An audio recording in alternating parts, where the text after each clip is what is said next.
Hey, what's up guys? My name is Short Fuse. Welcome to my channel. Today I'm going to be starting things off with a series that we bring you news about the upcoming title in the King of Fighters saga. This is the first episode in which I'll be covering things we know so far and also indulge in some speculation. There will be more episodes as things develop and more news emerge, so stay tuned.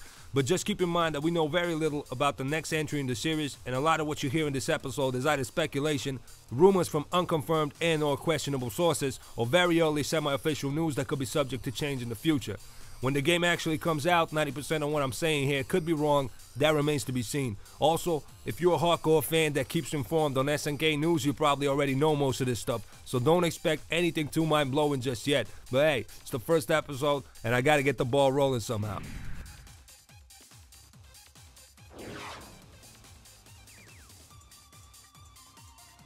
Alright, so it's been 3.5 years since King of Fighters 13 hit arcades on the 14th of July 2010 and got ported to consoles around a year and a half later on the 1st of December 2011.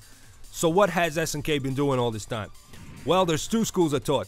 Some people believe SNK is done with big budget AAA titles and it's shifting its focus to mobile phone dating sims like Days of Memories, quick cash-ins on old franchises with the Neo Geo X, and old SNK titles being released on the Neo Geo station.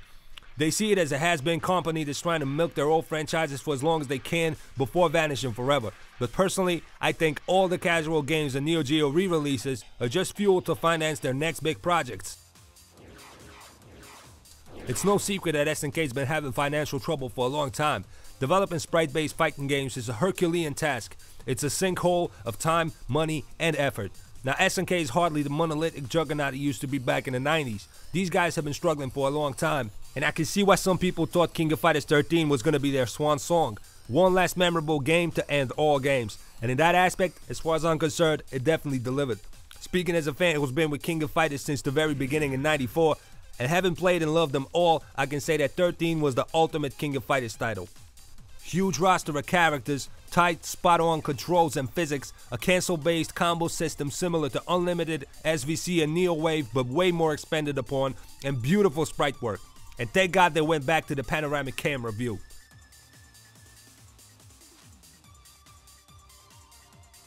The zoom-in view works for Art of Fighting, but it just doesn't work in KOF. It was one of my main issues with King of Fighters 12. So if 13 was the last hoorah, it was certainly done right. But King of Fighters is not dead. 13 sold well enough to guarantee a sequel, and it was a big success at EVO. 2014 is going to be the 20-year anniversary, and I'm expecting something incredible. Things can change overnight in the video game industry. Look at Street Fighter, for example. For all intents and purposes, the main series was dead.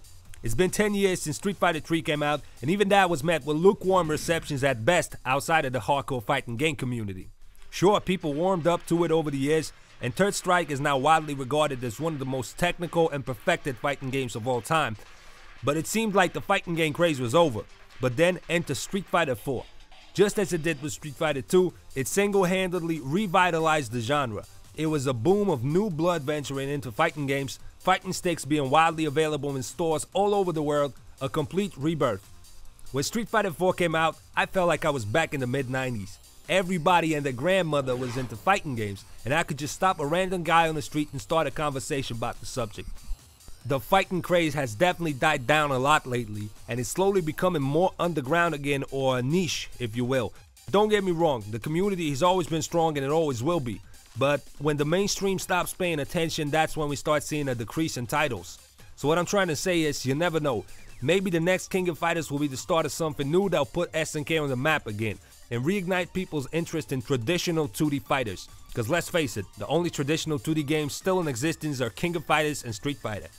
And by traditional, I mean real-time combo system, one-frame links, no dial-up combo, double jump, air dashes, launches, air follow-ups, etc. So maybe King of Fighters 14 will be the Street Fighter 4 of the next generation.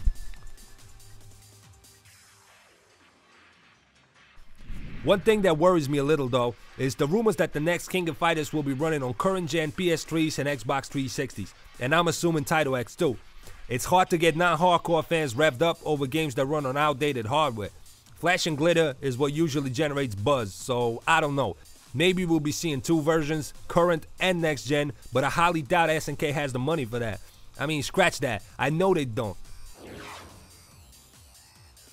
We also have very solid rumors that seem to be pointing to the fact that the next King of Fighters is going to ditch the sprites and use 3D technology. SNK has been hiring experts in the fields of 3D from all over the world, including the USA, Korea, and France. Now when you first hear that, you'll probably get alarmed, especially if you're a 2D sprite-based traditionalist / purist like myself. When you hear 3D, games like the Street Fighter X series and the Maximum Impact spin-off will inevitably come to mind. But don't worry, it's 2014 and 3D means a whole nother thing nowadays. I can with all certainty say that they will retain the current visual style. You're not going to be seeing ugly wannabe photorealistic versions of my stits. It's not going to be King of Fighters Unreal Engine edition, but the 3D technology will be used to mimic sprites. Let me show you what the guys at XIV are doing with the next Guilty Gear. やはり口で言っても無駄か。分かってんじゃねえか。なまってねえだろうな。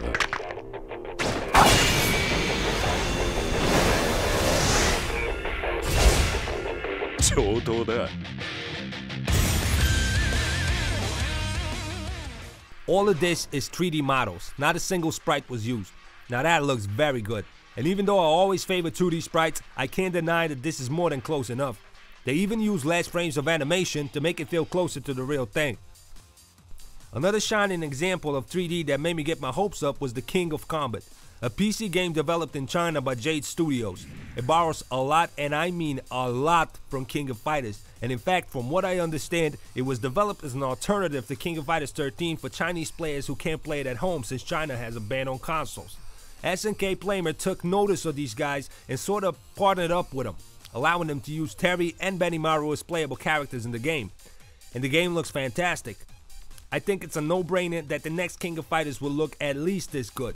I mean, think about it. An institution such as SNK could never play second fiddle to an up-and-coming low-budget game developer studio that came seamlessly out of nowhere by transparently biting SNK style.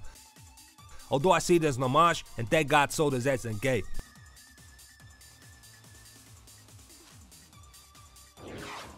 So what exactly does 3D mean for King of Fighters? Well, production costs are gonna go down, the workload will be drastically reduced, and the freedoms polygonal models give the developers as opposed to sprites are a game changer. The ability to alter and modify pre-existing character models so effortlessly will allow them to experiment more and let their creativity run wild, not to mention the ability to use motion capture technology. So it's very possible that the next King of Fighters is gonna be a dream match game, which means everybody's favorite fighters from the past and present will be making a return. Not to mention alternative costumes, throwback vintage costumes from previous games, Orochi and X versions of characters, the works. And in this era of almost obligatory DLC, we'll be seeing a lot of familiar faces. There's rumors of a 50+ character roster, although that might just be wishful thinking, but I did see the number 50 being thrown around on various occasions. And I even heard that from people that have a decent amount of credibility on South American forums and websites. Alright, well that's pretty much all the info we have so far. At this point there is no release date, although it will be coming out sometimes this year. That's pretty much a guarantee since 2014 is the 20th anniversary. At the moment there is no screenshots of the game, no concept art, no trailers, no teasers, not even a title screen or official King of Fighters 14 logo. But I'll be sure to bring you more updates as soon as we get more news about the game. If I overlooked some information or you know something I don't, feel free to leave a comment. Anyways, thanks for watching. I'll see you next time.